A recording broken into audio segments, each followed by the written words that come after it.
नमस्कार दोस्तों, वॉक पे चर्चा में आप सबका स्वागत। आज की चर्चा हमें क्यों अपने इतिहास को जानना ज़रूरी है, मॉडर्न हिस्ट्री को खास तौर पे और थोड़ी सी पहले की।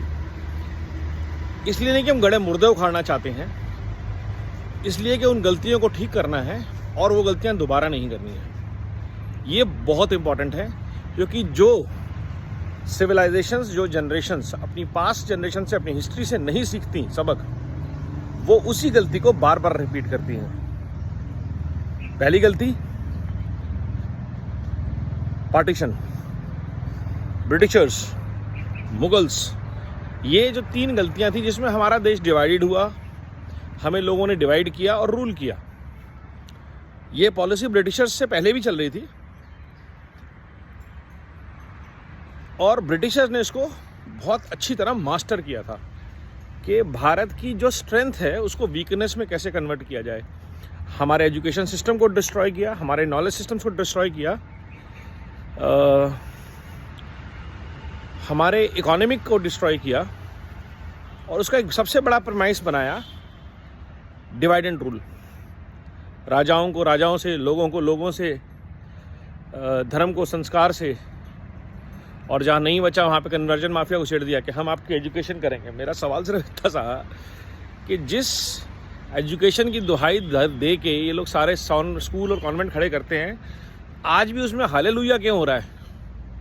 आज भी मिरेकल्स की बात क्यों हो रही है अगर साइंटिफिक टेम्पर की आप बात करते थे तो ये प्रूफ है इन चीज़ों के कि हमें अलग अलग टाइम पे।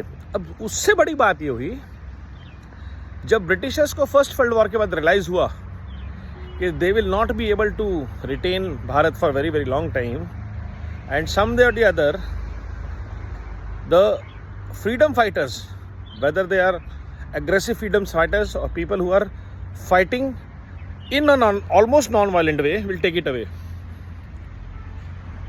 तब उन्होंने हमारे बीच में लोग छोड़ने शुरू किए जिन्होंने हमको अलग अलग एजेंडे पे डिवाइड करना शुरू किया और उस पूरे एजेंडे को हाईजैक कर लिया।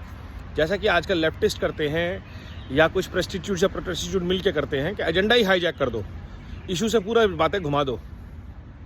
और ये जो इकोसिस्टम खड़ा हुआ 1919 से लेकर के 1945-47 तक, उसने जब चाहा लोगों को मोबिलाइज किया, जब चाहा मूवमेंट को ख़त्म कर दिया।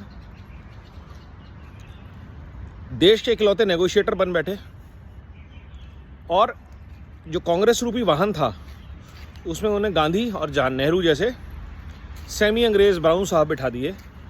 लाल बाल गोपाल, जो हमारे बाल गंगाधर तिलक, गोपाल कृष्ण गोखले जैसे नेता थे जो भारतीय संस्कार संस्कृति से जुड़े हुए थे और देश के विभिन्न कोनों से आते थे, उनको उन्होंने साइडलाइन कर दिया।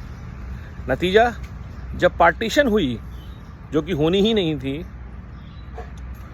वो धर्म के ऊपर हुई, जबकि लड़े सारे भारत के लिए थे। ये आपको विडंबना समझनी पड़ेगी। पार्टीशन क्यों हुआ? पार्टीशन किसके चाहने पे और किसके कहने पे हुआ? जिस गांधी जी और जिस नेहरू के कहने के बिना देश में पत्ता नहीं हिलता था, खिलाफत मूवमेंट खड़ी हो जाती थी, उन नेहरू जी का या गांधी जी का इतना भी नहीं था कि वो पार्टीशन रोक पाते, और वो भी एक ऐसे आदमी के कहने पे who was not even a staunch Muslim. Mohammad Ali Jinnah, everybody knows he used to eat pork, smoke cigars, drink wine, and he died of cancer or TB, whatever.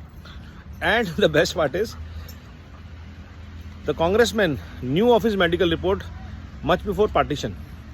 तो अगर कहने की बात तो ये भी है कि अगर उसको 6 महीने के लिए पूरे भारत का बना देते अध्यक्ष नेहरू की जगह, वो मर जाता, कोई फर्क नहीं पड़ता, देश टूटता नहीं। तो देश के विभाजन की जिम्मेदारी कोई क्यों नहीं लेता आज? और जिसने विभाजन किया, वो विभाजन की जो नीति उन्होंने अंग्रेजों से सीखी, वो आज तक जारी है। वो आज तक जारी है। क्यों देश को हर बार धर्म, जाति, क्षेत्र के नाम पे डिवाइड किया जाता है? क्यों बार बार ऐसा आता है कि जिसकी जितनी संख्या भारी उतनी उसकी हिस्सेदारी? ये सोच कहाँ से आती है? 60 साल तक, 70 साल तक देश की यह सामंतवादी मानसिकता खत्म क्यों नहीं हुई? पुराने सामंत राजा गए, नए सामंत राजा आ गए।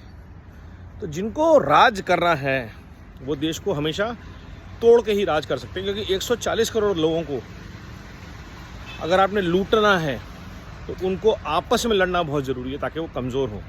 क्योंकि जिस दिन उन्होंने खड़े होकर आपके खिलाफ आवाज़ लगा दी, आप ख़त्म। कौन ऐसा नहीं कर रहा? कौन कह रहा है एक भारत श्रेष्ठ भारत? कौन कह रहा है सबका अधिकार, सबका विकास, सबका साथ, कि basic facilities, education, health care सबको मिले, बाकी अपने मेरिट पे आगे आइए आप। रिजर्वेशन पॉलिसीज़ हैं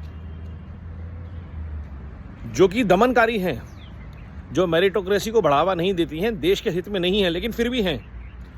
और जिन्होंने वो पॉलिसीज़ बनाई थी उन्होंने भी कहा था कि ये पॉलिसी धारा 370 की तरह थोड़े दिन बाद हट जानी चाहिए। समय आएगा वो भी हटेगी, बट आज की डेट में अगर आप बात करें तो भारत को धर्म, जात और क्षेत्र में तोड़ने वाले लोग का एक ही मकसद है, जो ब्रिटिशर्स का मकसद था, जो नेहरू गांधी जी का मकसद था, कि देश को, लोगों को भय, लूट से अगर अंतर रखना है लूट, झूठ और फूट की राजनीति से जब तक उनको डरा के रखोगे तब तक लोग आपकी बात सुनेंगे और आपके कहे पे चलेंगे।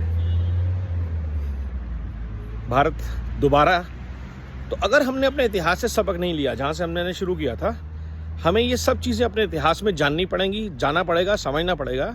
1919 में क्या हुआ था, 1857 में क्या हुआ था, उससे पहले बैटल ऑफ प्लासी में क्या हुआ था। पढ़िए अपने इतिहास को, कौन कौन लोग थे और किन किन विषयों पे ईगो पे आपस में लड़ गए थे और देश बर्बाद हो गया था।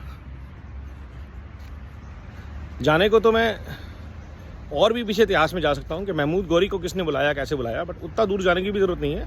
अगर आप 200-300 साल का अपना इतिहास खंगाल लें और ख़ास तौर पे पिछला सदी का इतिहास खंगाल लें तो आपको ये सारे ज्ञान हो जाएगा कि हमें इस सदी में क्या गलती नहीं करनी है।